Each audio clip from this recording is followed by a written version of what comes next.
क्या आप मुसलमान के हित की बात नहीं कर रहे हो? देखो अच्छी बात नहीं है। आप लोग बोले थे, मैं कितना खामोशी के साथ सुन रहा था कि मुझे पता था कि आप लोगों के पास तर्क नहीं है। मैं जब तर्क की बात करूंगा आप बीच में उत्तेजित होकर बोलेंगे। अयोध्या की पूरी जमीन वो तो वारिस भाई, भाई ने चेंज किया। अगर वारिस भाई 9.5 लाख एकड़ लैंड है और 200 करोड़ निकलते हैं, जिससे किसी मुसलमान का भला हो ही नहीं सकता, उनकी लाइफ में कुछ चेंज हो ही नहीं सकता, गरीबों के साथ न्याय हो ही नहीं सकता, तो भैया आपको भी कहना चाहिए कि भाई कुछ करो। इतना सारा लैंड है तो इससे ज्यादा पैसे आने चाहिए। लेकिन ये आप नहीं कहेंगे, ये आप नहीं कहेंगे, क्योंकि हर चीज आपके लिए सांप्रदायिक। नविका जी 2-3 बातें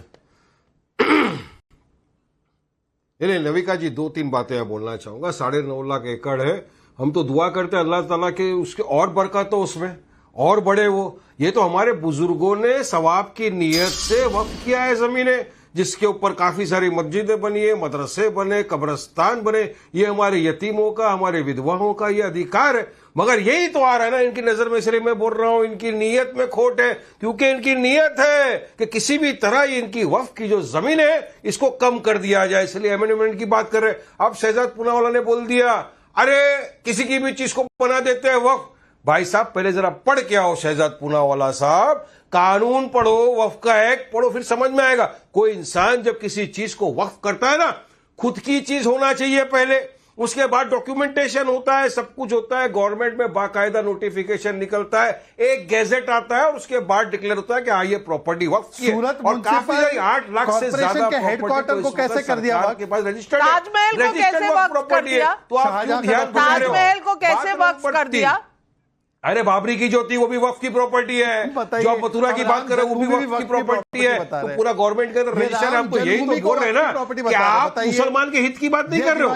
देखो अच्छी बात नहीं है। आप लोग बोले थे, मैं कितना खामोशी के साथ सुन रहा था कि मुझे पता था कि आप लोगों के पास तर्क नहीं है। मैं जब तर्क की बात करूंगा आप बीच में उत्तेजित होकर बोलेंगे। अयोध्या की पूरी जमीन वक्त। अरे सुनिए मेरे भाई, नहीं भाटी जी एग्री करते कि नहीं? अरे सुनिए, बात को पलटा क्यों रहे हो, यहाँ में भटका क्यों रहे हो? सुनो शहजाद पूनावाला साहब, आपने क्या कहा कि किसी ने वक्फ का एक्ट नहीं पढ़ा? आपने देखा है क्या? तो फिर नाविका कुमार को बोलिए कि आप डिबेट क्यों कर रही है उसके ऊपर?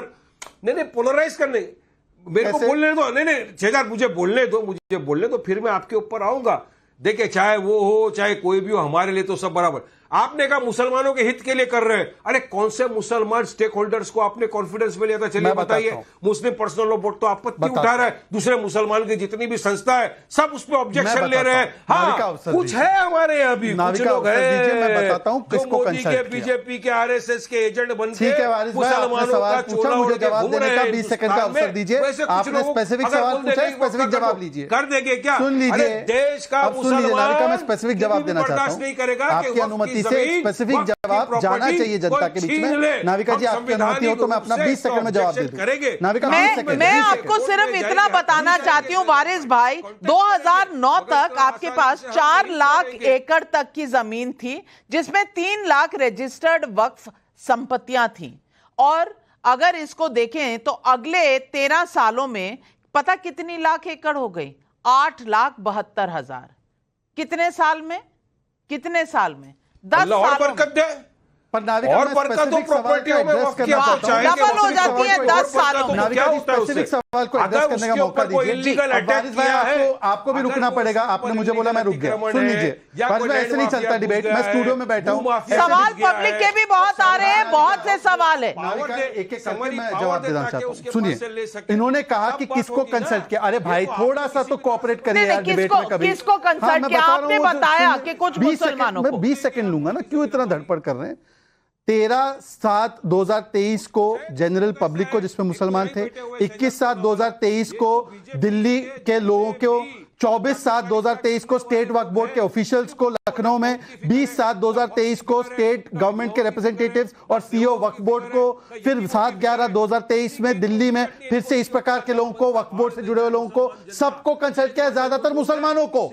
बताइए वारिस भाई, आप सुनने वारिस भाई, सबको तो कंसल्ट किया है, अब क्या दिक्कत है? प्रॉपर्टी को बचाने के लिए नहीं, आप क्या दिक्कत है? सबको तो कंसल्ट किया है, अब आपका ये भी ऑब्जेक्शन ओवररूल हो गया। लेकिन शिशिर घाटपांडे का भोपाल से सवाल है, अगर हिंदू मंदिर की भूमि पर किसी का मालिकाना हक नहीं है तो वक्फ के लिए अलग नियम क्यों हो?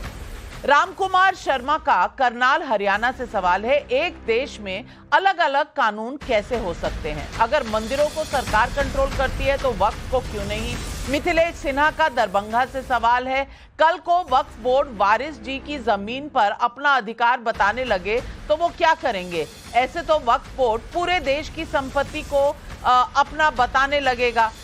महेंद्र हरित का कैथल हरियाणा से सवाल है, जब सबका फाइनेंशियल ऑडिट होता है तो वक्फ बोर्ड का ऑडिट क्यों नहीं? वारिस पठान, मुझे बस इस सवाल का जवाब दे दीजिए, फाइनेंशियल ऑडिट क्यों नहीं? अरे सब झूठ बोलते हैं। पूरा हर स्टेट में वक्फ के बोर्ड है, स्टेट गवर्नमेंट वक्फ के मेंबर अपॉइंट करती है, वहां पे ट्रिब्यूनल है, हर चीज का हिसाब किताब होता है, हर चीज रजिस्टर्ड है। इनके झूठ के वजह से तो आज देश बर्बादी के हिसाब किताब ऑडिट होते हैं, हाँ या ना? झूठ फैलाना, हाँ या ना? उसके सिवा है क्या बीजेपी के पास? किसको थ्रू आया ये बिल? अरे बिल किसके थ्रू आया पहले बताइए। आपके पास बिल है क्या नविका जी? सब मीडिया लग गया। बता दो मुसलमानों को आपका कोई तहसीन पूनावाला, अगर कॉन्स्टिट्यूशन को मानते हैं तो ट्रांसपेरेंसी और ऑडिट पर क्या ऑब्जेक्शन है, ये बता दीजिए। किसी भी तरह मुसलमानों के खिलाफ कहां है, पहले देख तो लीजिए। नाविका जी अगर मैं 2 या 3 चीज बता दूं। सबसे पहले एक बार मेरा सवाल पर जरूर जवाब दे दीजिएगा, ट्रांसपेरेंसी और फाइनेंशियल ऑडिट। मैं उसका जवाब दे रहा हूं नाविका जी, प्लीज ऐसे नहीं। और नाविका जी प्लीज, मैं उसका भी जवाब दे रहा हूं प्लीज। मैं अपना पॉइंट रखना चाहता था, आपने मुझे प्रॉमिस किया था मैं रख सकता हूं। मुझे बहुत जरूरी है आपके सवाल, आपके दर्शक ने पूछा, आपने नहीं बताया था। डिबेट में आपको मेरे सवालों का भी जवाब देना पड़ेगा। मैंने सिर्फ यही याद कराया आपको। बोलिए, आप बोलिए। मैं आपके सवाल का ही जवाब दे रहा हूं जो आपके गेस्ट ने उठाया। मैं इंतजार, जो आपके गेस्ट ने उठाया उसी का उत्तर दे रहा हूं। प्लीज मुझे देने के उत्तर दे। थैंक यू नाविका जी। सबसे पहली बात कि मंदिरों पर अगर सरकार का कंट्रोल है तो क्यों नहीं, तो वक्फ बोर्ड पर क्यों नहीं होना चाहिए? एक वक्फ बोर्ड पर सरकार का ही कंट्रोल है, लेकिन मंदिरों को आजाद क्यों नहीं कर रही है सरकार 10 साल से? ये सवाल उनका एजेंडा था या नहीं था? हम तो कह रहे मंदिरों को भी फ्री कीजिए, अपना एजेंडा नहीं, उल्टा दूसरों की प्रॉपर्टी लेना चाहती है। अब दूसरा सवाल आपने ऑडिट का पूछा, उसका भी जवाब दे देता हूं। ये सारे इनकम टैक्स एक्ट में आते तो कौन इसको ऑडिट करता है? चार्टर्ड अकाउंटेंसी कहते हो कि इन पे टैक्स हो या ना हो, ये इसके रिटर्न्स फाइल होते हैं। कहां से ये बातें आ रही कि नहीं होती ऑडिट? मुझे नहीं पता था, मुझे नहीं पता था कि वक्फ बोर्ड इनकम टैक्स भरता है, और मुझे यह भी नहीं पता था कि income tax department audit department है। Harshvardhan Tripathi ji, income tax department क्या सब कंपनियों का ऑडिट भी करता है? और क्या रिलीजियस इंस्टीट्यूशंस टैक्स देती हैं? ये जरा समझा दीजिए। नया टैक्स लॉ है, इनकम टैक्स देती है। कतई बिल्कुल नहीं करते हैं। कोई किसी तरह की कम से कम जानकारी तो होनी चाहिए, कोई नहीं कराता है। अगर एक कोई उदाहरण अभी तहसीन भाई बता दें तो हम लोगों का भी ज्ञानवर्धन होगा। आप तो न्यायालय में, सर्वोच्च न्यायालय में भी वहां प्रैक्टिस करते हैं, रजिस्टर्ड हैं, तो बताइए जरा। एक मैं जानना चाह रहा हूं, क्योंकि ये तो लंबे समय की लड़ाई है। कोई भी अपना ऑडिट नहीं कराता है, कोई भी अपने इनकम टैक्स का हिसाब किताब नहीं देता है। आप बताइए, आपकी जानकारी में कोई एक हो तो अच्छा होगा, हम लोगों को पता चल जाएगा। ये रजिस्टर्ड लॉयर नहीं है, रजिस्टर्ड पैनलिस्ट है। मैं जवाब दे देता हूं। वक्फ बोर्ड सेक्शन 47, मैं जवाब दे देता हूं। Waqf board section 47 of the 1995 Waqf act से ऑडिट होता है।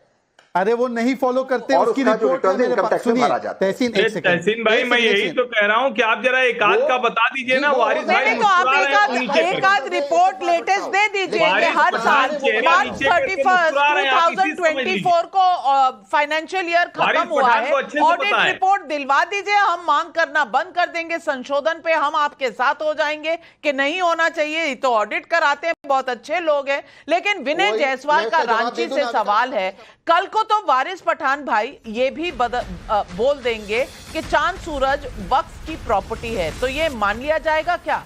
नरेश चौहान का नीमराना से राजस्थान से सवाल है, जमीन पर जिस व्यक्ति का मालिकाना हक है वो हक उस संबंधित व्यक्ति को ही मिले। यही बात भारत का कानून और संविधान भी कहता है। अगर वक्फ एक्ट में ऐसे संशोधन होते हैं तो गलत क्या है? वारिस भाई बता दीजिए।